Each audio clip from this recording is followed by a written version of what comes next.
Oh.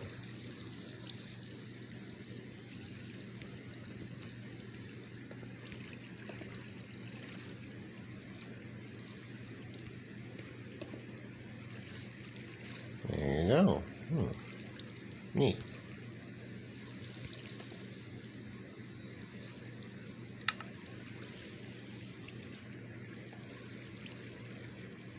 Okay, craft another 24 stone brick because I'm gonna be using them.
Okay. I go down here, check again, make sure there's no items for me to collect. Now it looks like I need to go grab another 4 stacks of stone from my item storage from the base.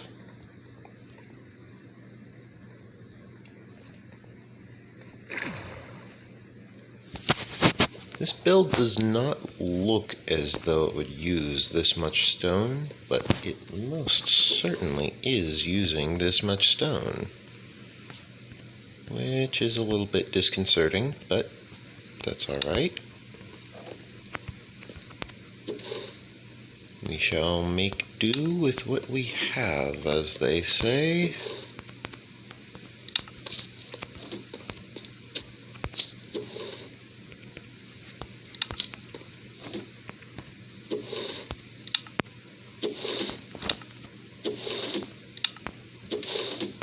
One, two, three, four.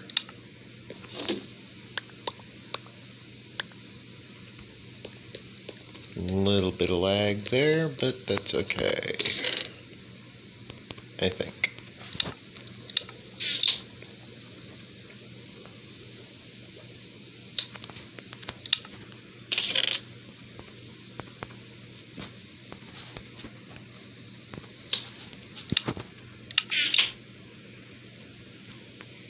And the diorite, and the andesite.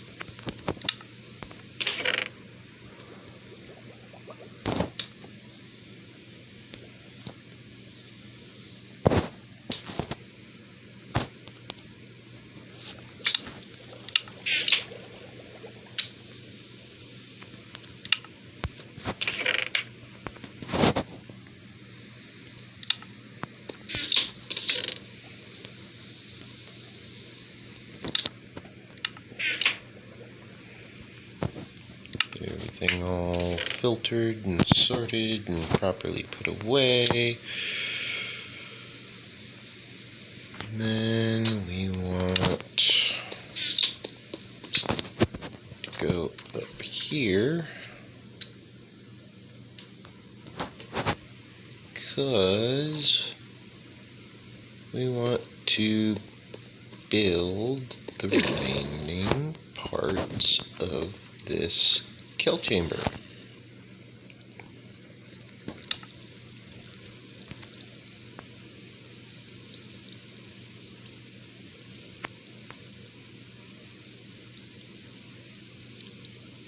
That's 2 stacks. Let's make 3 stacks of... why not? Just all 4 stacks of stone bricks. Because I'm going to be using stone bricks to build the other kill chamber as well, and just kind of wrap them into each other.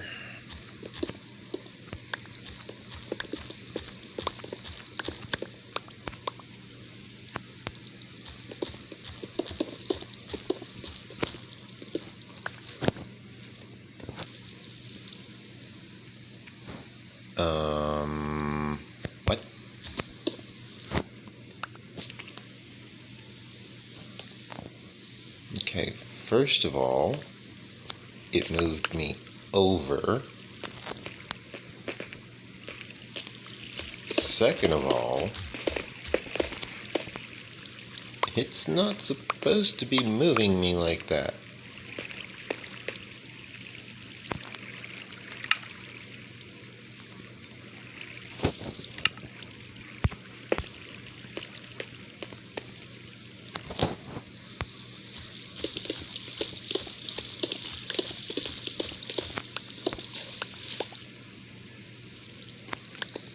Okay, I literally just walked through that space. It should not have been solid.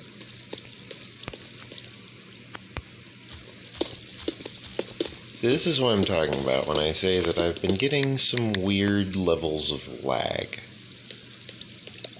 Like, this is survival single player. This should not be happening to me because it's survival single player. SSP, you know? There is no server to cause this server lag. But that is essentially what I am experiencing. I am experiencing what is known as server lag.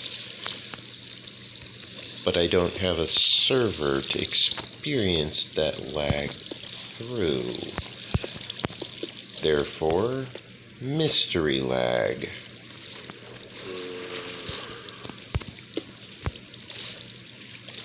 Very mysterious mystery lag.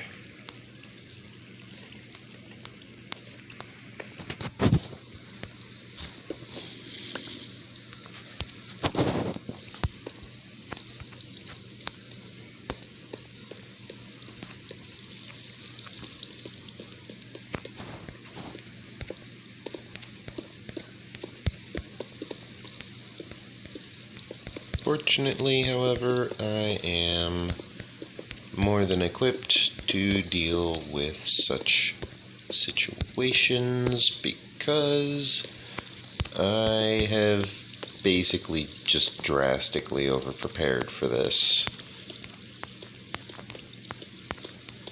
Which was kind of the plan. I didn't want to need to deal with monsters constantly attacking me.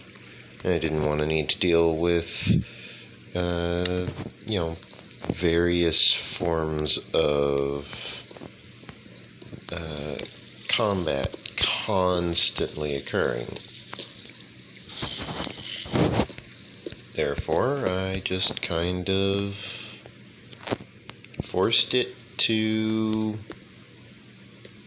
remain within the confines of a specific measure of the build.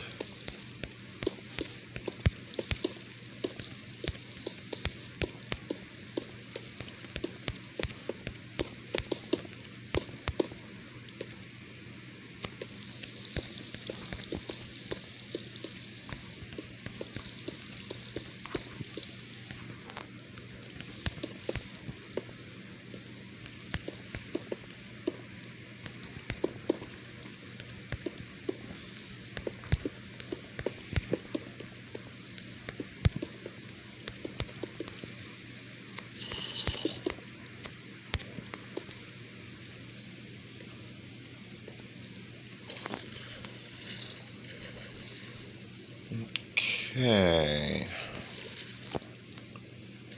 so I've got that build done now.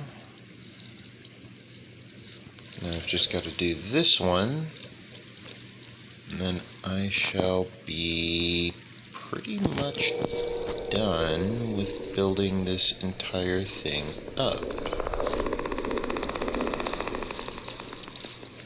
That's spooky and creepy.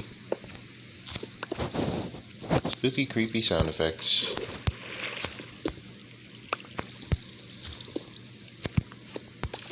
Almost as spooky and creepy as that.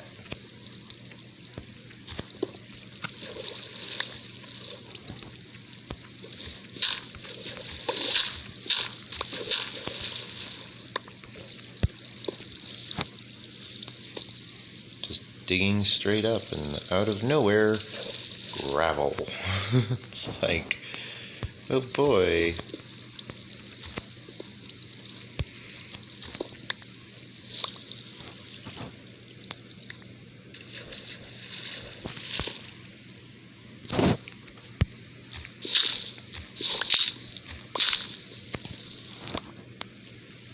Yeah. My phone should not be lagging this bad. I don't know what's causing it to lag this bad, but it is. It's just something I have to deal with, I suppose.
There we go. If I can put that, I suppose I can't put that higher up, can I?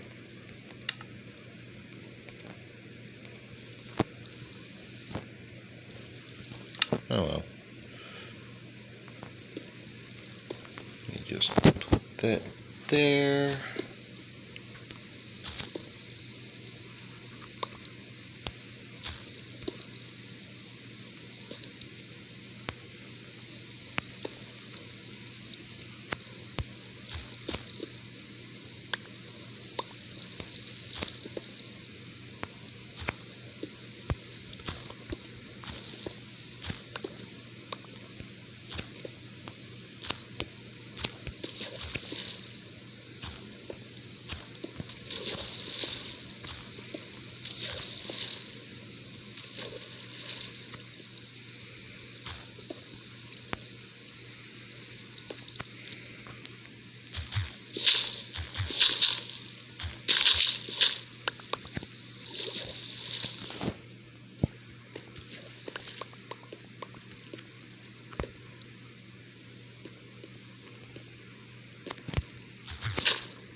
Okay.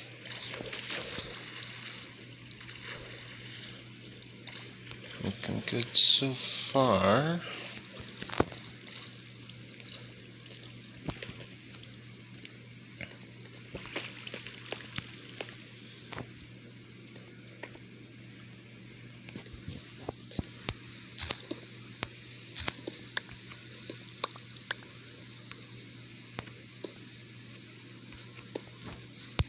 That's alright.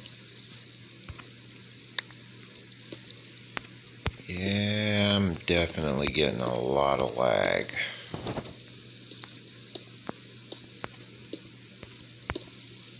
I can tell because I can watch the item fall from the sky.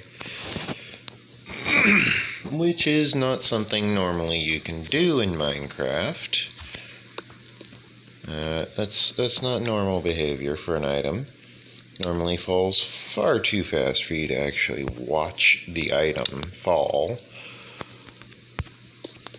But apparently this one's not falling fast enough for it to be too fast to watch.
For those of you who paid attention to the day and date, I was supposed to have my Friday D&D session today, or yesterday, I guess, technically. However, I did not end up having that D&D session because I just fell asleep. I had been basically doing too much in too little time, and basically just didn't have the energy to even really record Minecraft. I just passed out, in all honesty. Just entirely lacked the energy to continue producing video content, to continue producing, Dungeons and Dragons type content as well, because, I slept through my session, obviously.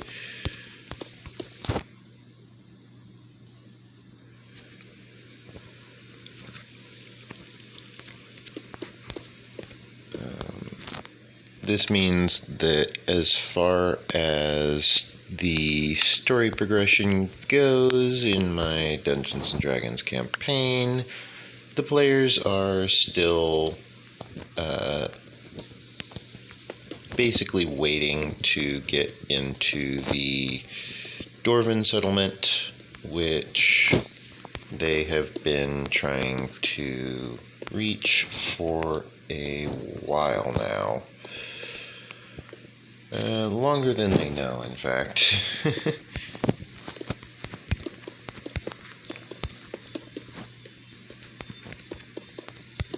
As the various hints that have been given to the characters have been quite obviously directing them towards the dwarves for a while.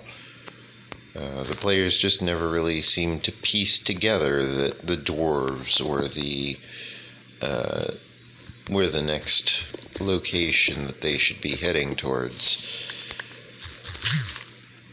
As far as I can tell, I don't think they still managed to piece it together, because they seem to just be struggling with figuring out what to do as a team, in addition to figuring out what to do as individuals.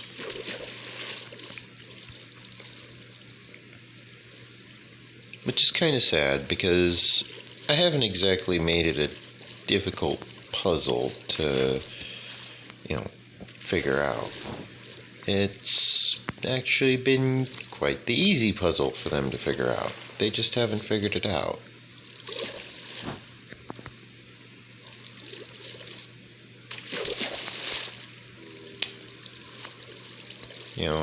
I expect that if I attempted to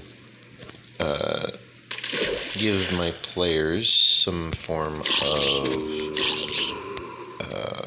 puzzle which will allow the players to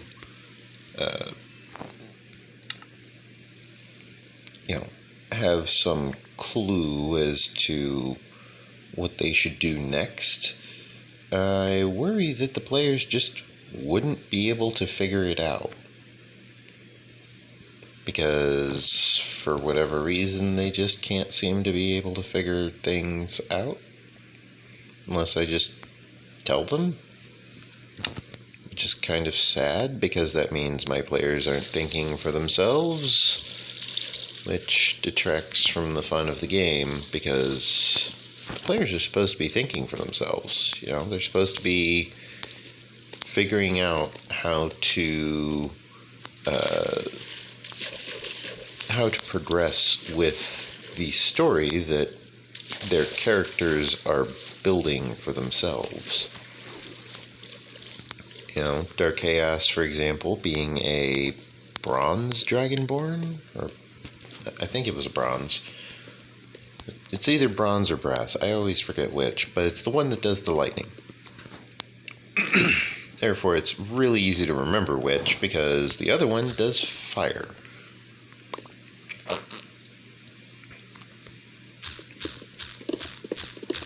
Yeah, like Dark Chaos has this weird mystery metal that he never identified. He's been looking to get it identified, and therefore I mentioned to him that, the actual blacksmith that normally runs the shop for the blacksmith guild has not been present for a little while. They seem to have gone off to the dwarven settlement in order to retrieve some ores so that they can have proper stock for selling to adventurers. They make armor and weapons, therefore they need ore, they need metal in order to make more metal objects. Very straightforward, very simple, very basic, not a complicated plot line, You want to identify this weird mystery metal that you found alongside a belt of storm giant strength? Well, then you're gonna kind of need to get someone who knows what it is. He already rolled for it. He has no idea what it is. He tried to identify it, and he's just like, I don't think this is the type of metal that I would have ever encountered in any of my research in, bone crafting. Therefore, I should probably find someone who knows a bit more about metal crafting as opposed to bone crafting, because, metal crafting is kind of a different profession. He works with the bonesmiths, and he's wanting someone from the blacksmiths to help him out, basically. Which is not unheard of, blacksmiths getting helped out by bonesmiths and bonesmiths getting helped out by blacksmiths. Not unheard of.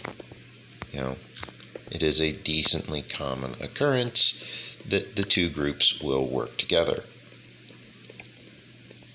However, it should be noted that while yes, they do regularly work together, they are still rival guilds, meaning they still try and compete for the same customers because,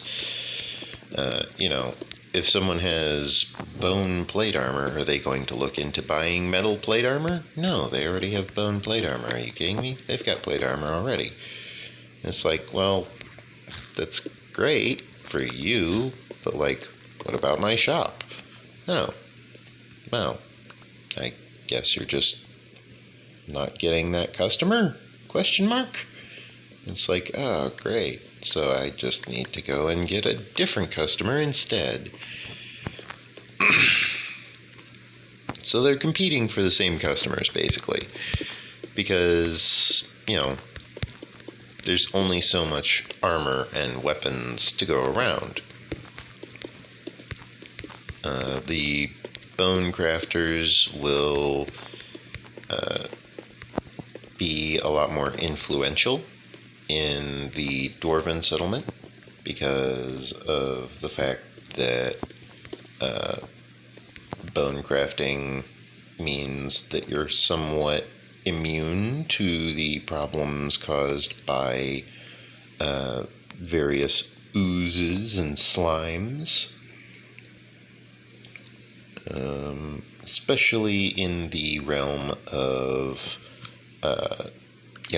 whether or not it's eating your armor, because that's kind of one of the big problems with an ooze or a slime, is that ooze and slime has a tendency to eat armor.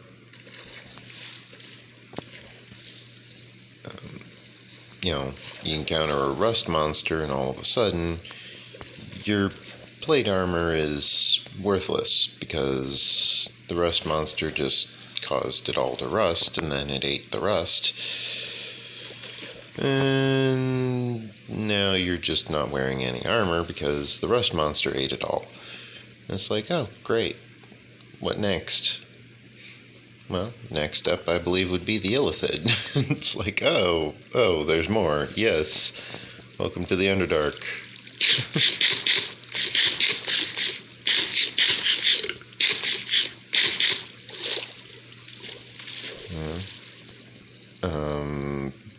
But as far as everything goes, it's just a very confusing situation for pretty much everyone involved. You know, the dwarves have no idea who these people are who just showed up on their doorstep, basically.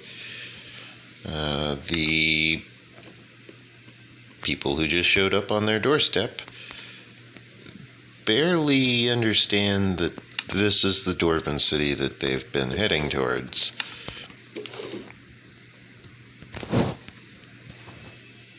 You know, technically they should be rolling insight on the dwarves to see if they recognize that this is, in fact, their intended destination.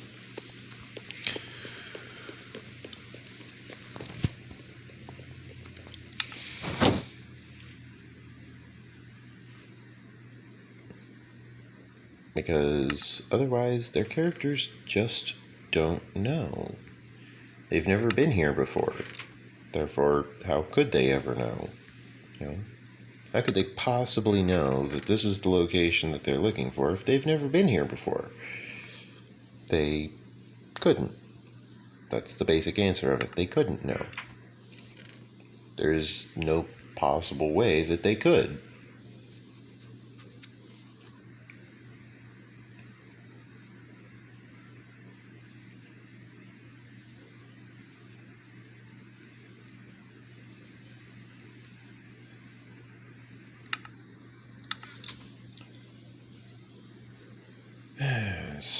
So, I have to deal with that. And then on top of that, I have to deal with the fact that the players do have a tendency to try to metagame, which I have been doing my best to negate through various means and methods and abilities and techniques. I haven't been too successful in negating the metagaming, but I have been working at it. One of the players just can't help themselves and just metagames everything that they can, and it's like, you know, that's not very fun for the rest of us. Okay, some of the players are enjoying it, like Kyle, for example, but Kyle just enjoys playing. He doesn't really care if it's metagaming or not. Kyle just enjoys playing, so he doesn't really count there. Oh boy. Okay, well, looks like I need to smelt a little bit more here in the furnace. Oops.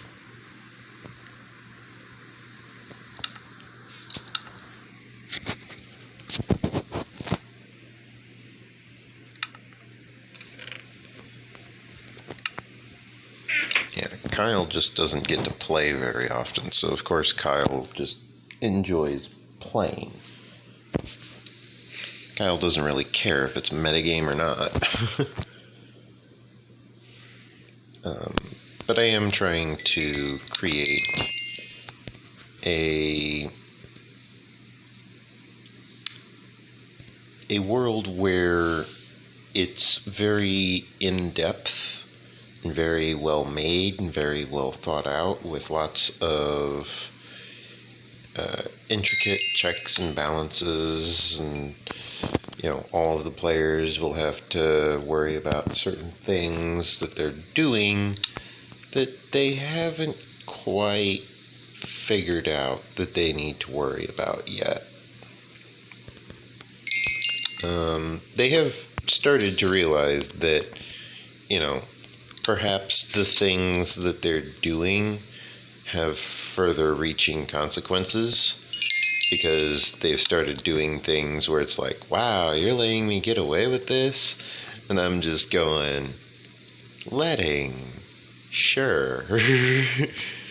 And they're like, why do I not like the look of that? And I'm just like, I'm the GM. Everything I say sounds vague and potentially life-threatening for your characters. That's just how I talk.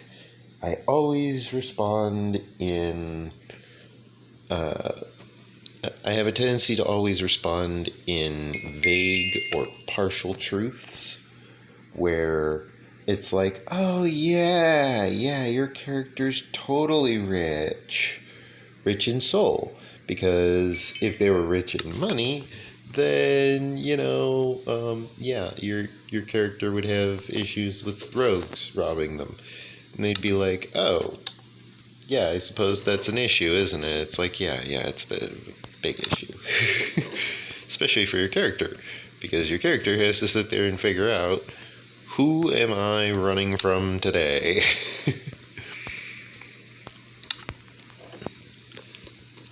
And because I tend to answer in rather vague responses, they've realized that they kind of need to control themselves. This is, after all, supposed to be a story revolving around their characters. It's an open world type of game.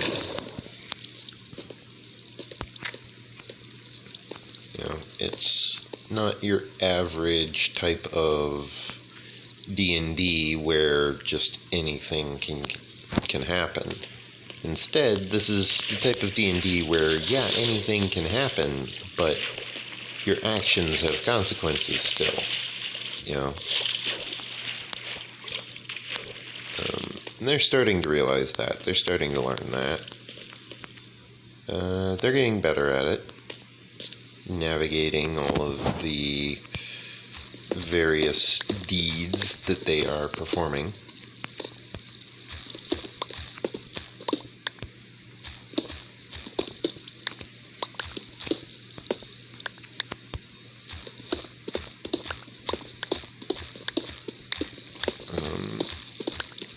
And hopefully they end up, not dying before everything's done.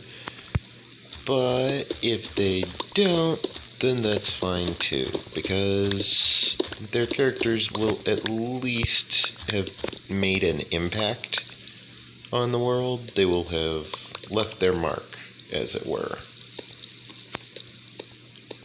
Their characters will be remembered for at least a decent amount of time. Dark Chaos, being a paladin, has, helped a lot of people. They have healed a few people. They've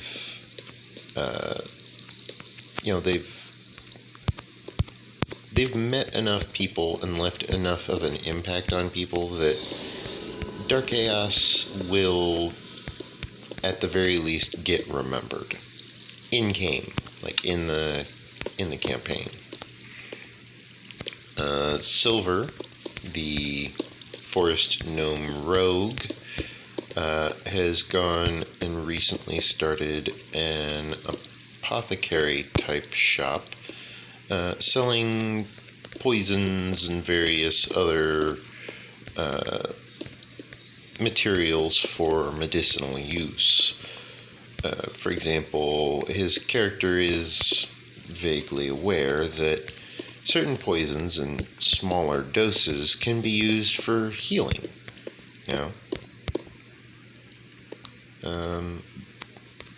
This was referenced in games such as Assassin's Creed, where the player is informed that I believe it was in Assassin's Creed 3, they want to go see the doctor for their supply of poisons. And the main character was like, well, why would I go see a doctor for that? Don't I need to see, like, some sort of toxin expert? And they said, even the best medicines can be toxic if supplied with too much of one thing. You know? And that definitely is a good analogy for anything that you eat or drink or just use in general. Anything that you would put into your body, that is a good analogy. Too much of any one thing can be toxic for your body if you ingest enough of it.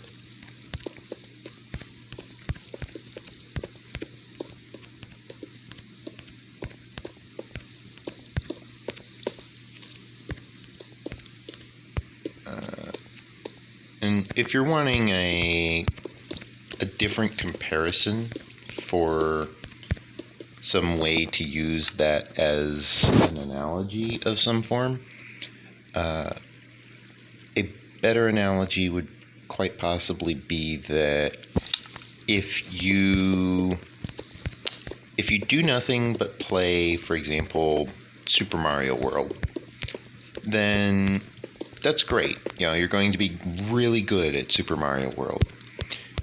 But what if someone decides to challenge you to Pac-Man?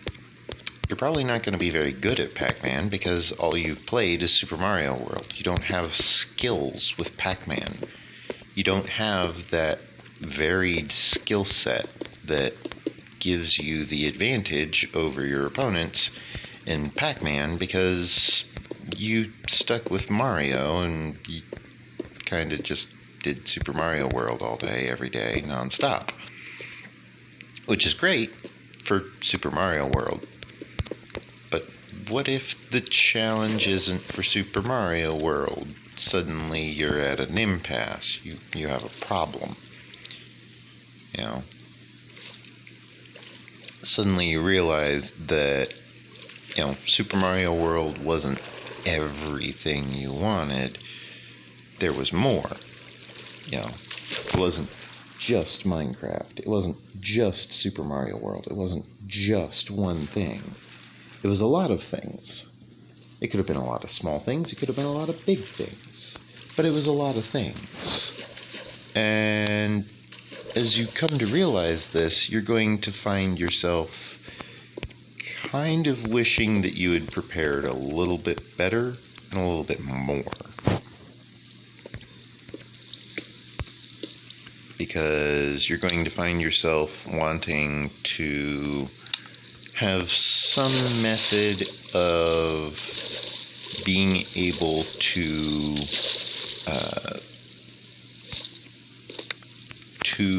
recall and recount and recite all of these different listings of rules. You know, you're going to want something in order to make it so that you're able to navigate this entire sidetrack that is basically everything that you're working towards in your diversity of skills. If you don't get that diversity of skills, then you're going to find yourself kind of wishing that you had. The reason for that is very simple, very forthcoming, very basic. If your skill set is not good enough, you're going to want a better skill set. This is just basic human understanding. Now, this is the most basic of human understanding. If you're not doing good enough, you're going to find that you want to do better. very basic. Okay? It does not get much more basic than that.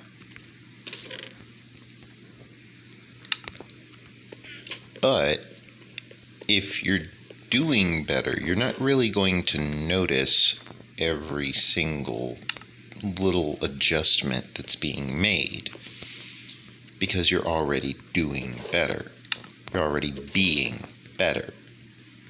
You're already getting better. And this is a bit of a paradox, you'll notice. You want to get better, but you don't know how. Therefore, you practice a lot of different things, and you get better. But once you've gotten better, you don't really know how you did it. You're just better.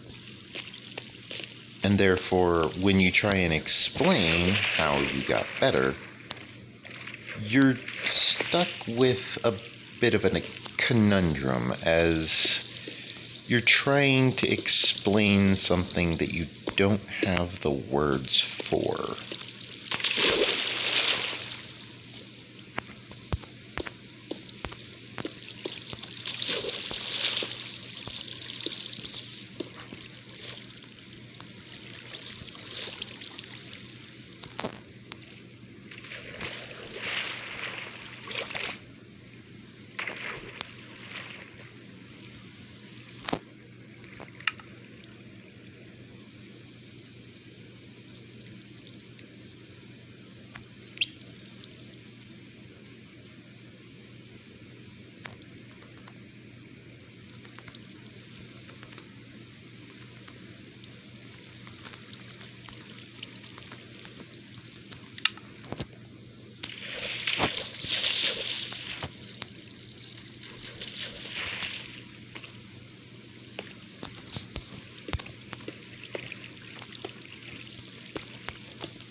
This to drop down by 1.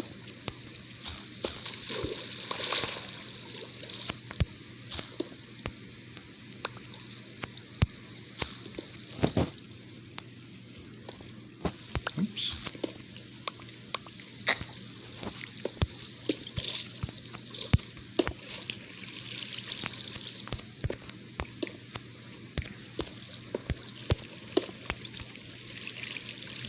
Okay.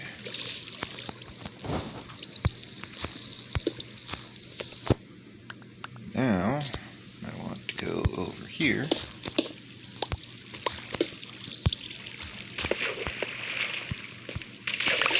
Because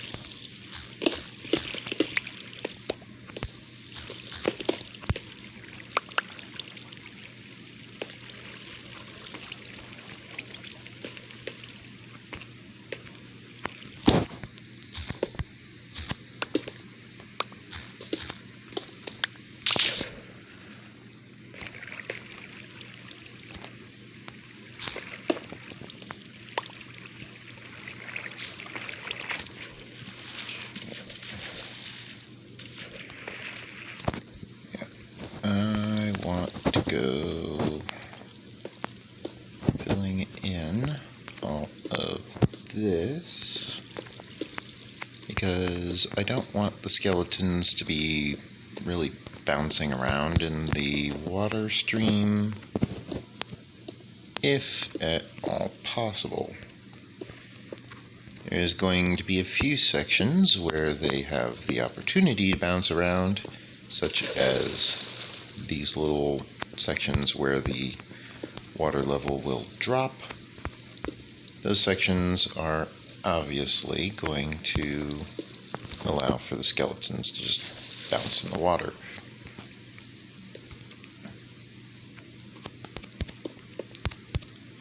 However, pretty much everything else is going to be properly sealed.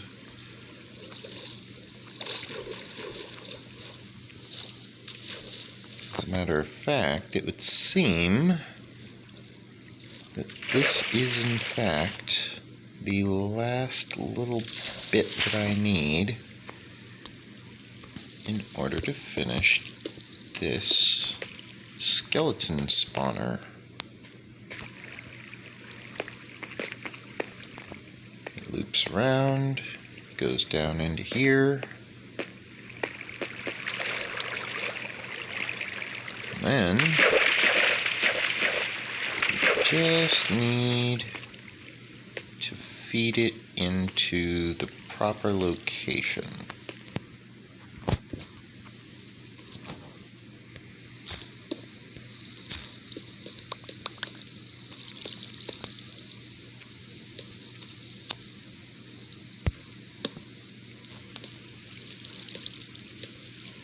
Now, that being said,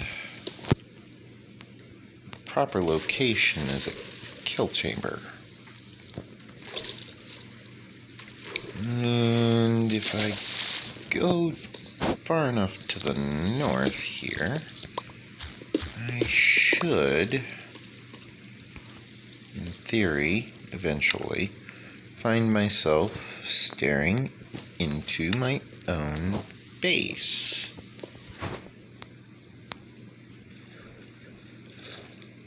I believe, however, at the highest point, my underground mine, I believe, is at y equals 17.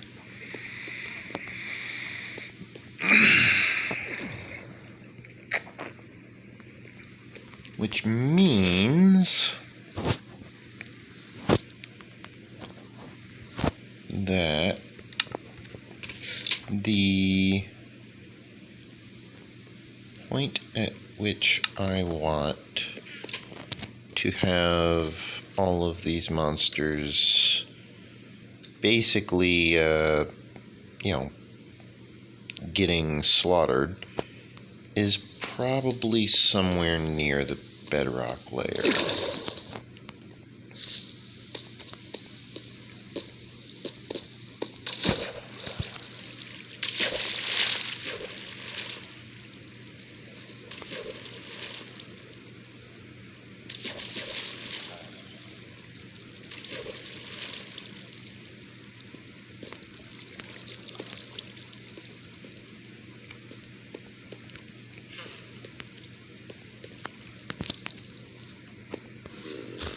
Which means I kind of want to have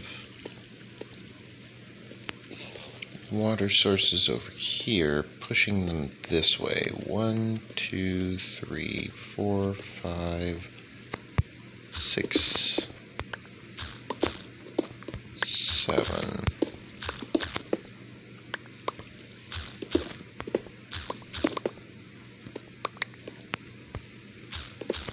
And down 1, 2. This is where I actually get to decide if I want to rotate it or not. Because if I want to rotate it, then I want to fill in that, and I want to just start slowly circling my way down, basically.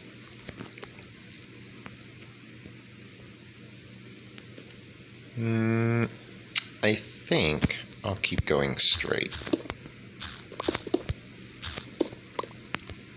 So that's 3, 4, 5,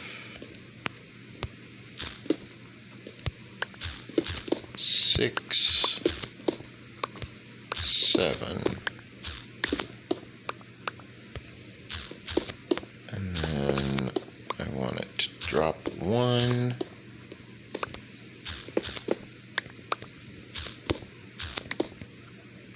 and 2,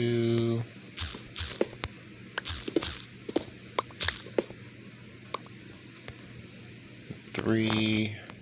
You get the idea. It's a repeating pattern where it will just keep going down and down and down.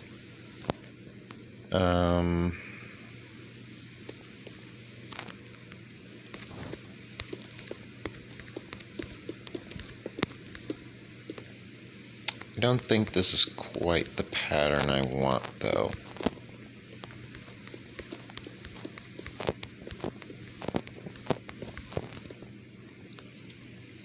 First of all, it doesn't drop anywhere near fast enough.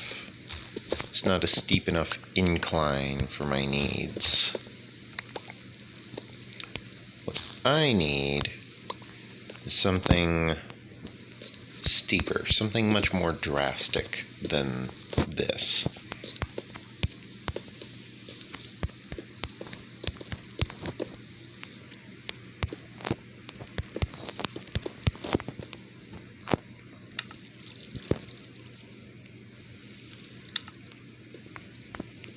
Oops. There we go. Okay, what I need is something that will funnel them all in to one location.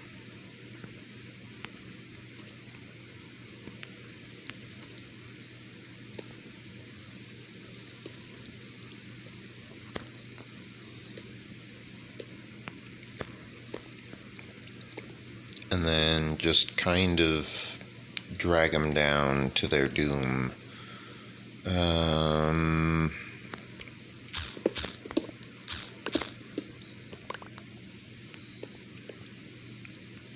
Pretty much the only type of build that I can think of that does that type of thing, however.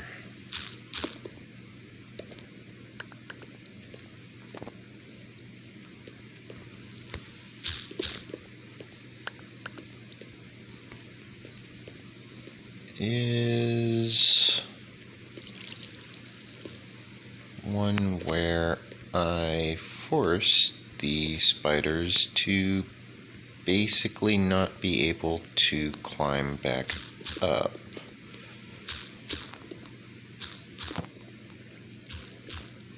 Now, if this was just for skeleton spawns, this would be easy, you know. Some magma blocks and water sources, done and dusted. That's all it takes. But because this is not just for skeletons, this is for skeletons and spiders, I kind of have to make it a custom kill chamber, or at least a custom collection chamber. Kill chamber is probably still going to be magma blocks because I just don't have the materials to build a trident killer. Not yet. That's kind of what this farm is being built for, is so that I do have the materials to build a trident killer.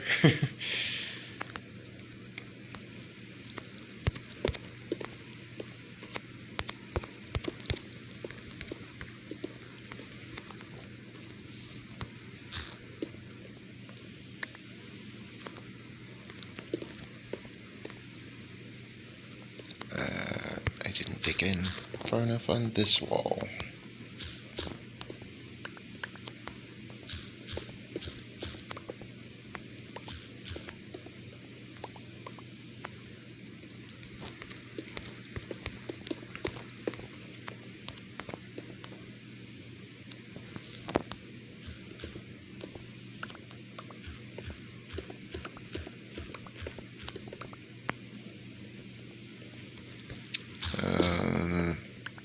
Yeah, I plan to have a very wide variety of content on my channel. I understand that it's difficult for the YouTube algorithm to really pin down what type of content I'm building, because, well, I haven't built it yet.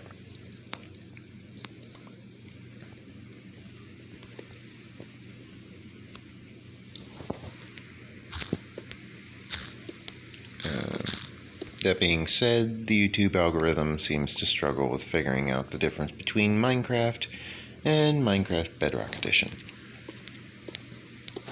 Therefore, I guess I can't really say too much about the algorithm because, well, it's struggling enough already without me giving it extra things to worry about.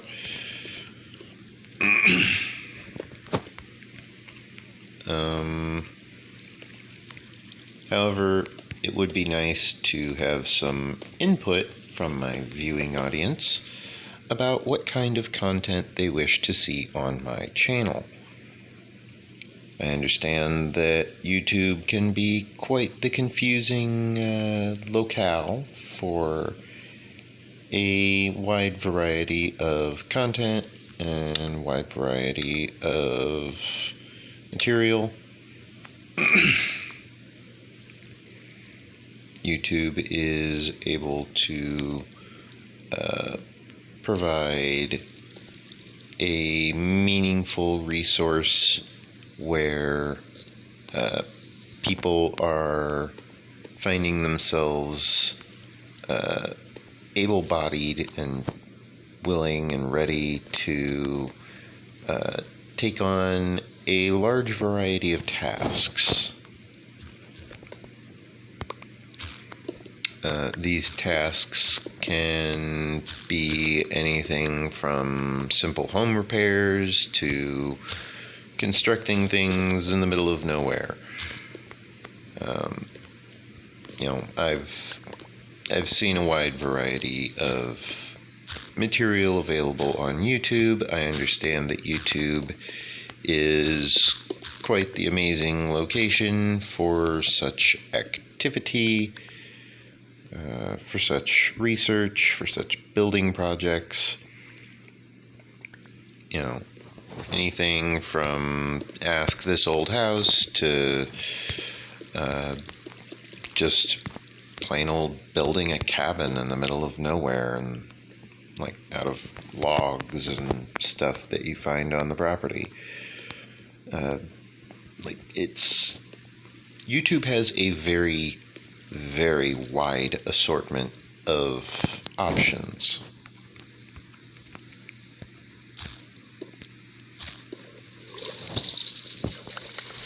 And those options are constantly being adjusted and fine-tuned and tweaked, and basically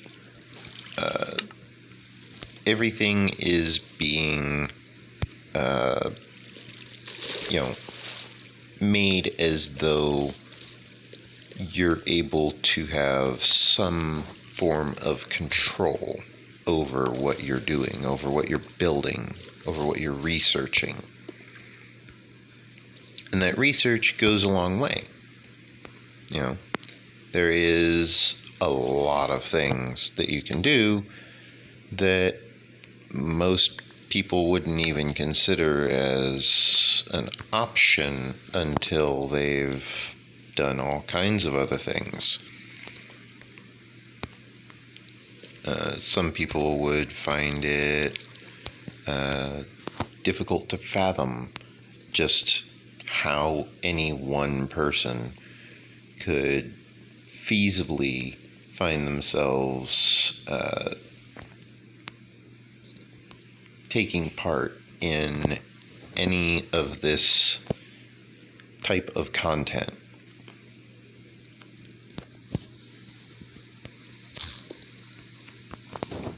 But people do that all the time. People find ways to make this content useful.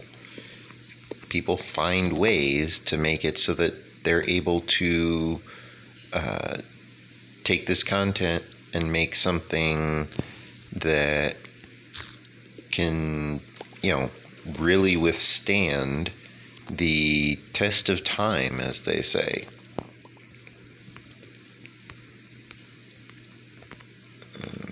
And it's not always just one task. Sometimes it's an amalgamation of tasks, similar to Minecraft. Sometimes it's going to be a task where you're sitting there going, how did this person do this? And there's really not going to be an answer.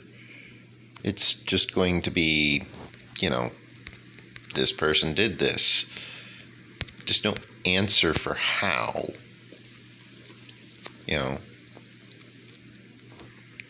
But other times, there will be.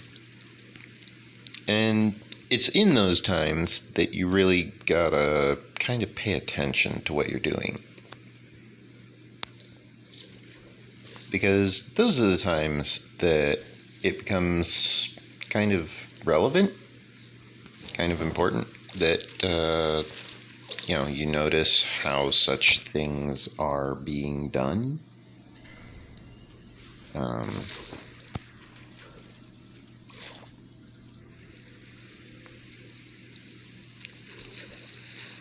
Sometimes it doesn't seem as though it's going to be something that is pertinent information. Other times it's quite obvious whether or not it's pertinent information.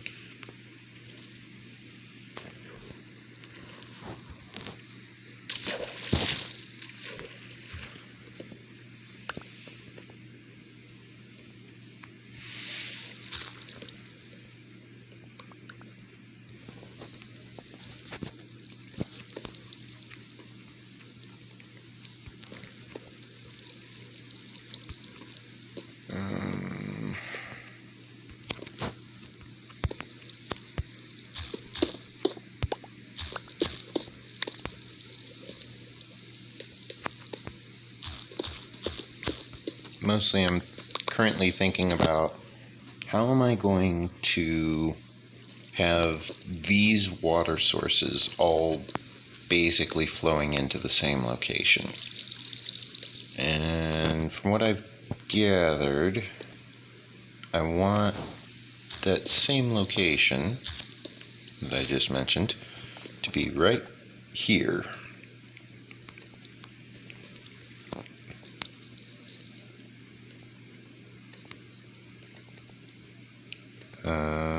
This should end up putting the kill chamber within range of the base.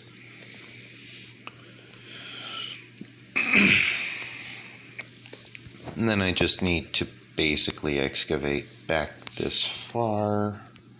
It should be fine.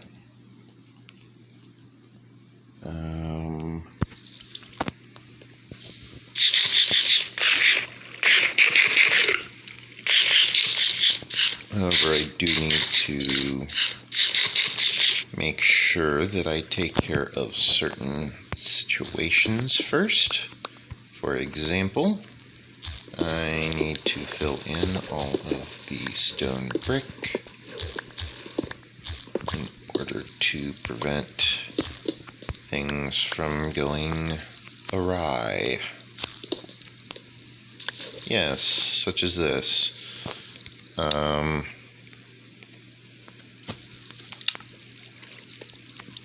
This was not supposed to happen. Okay.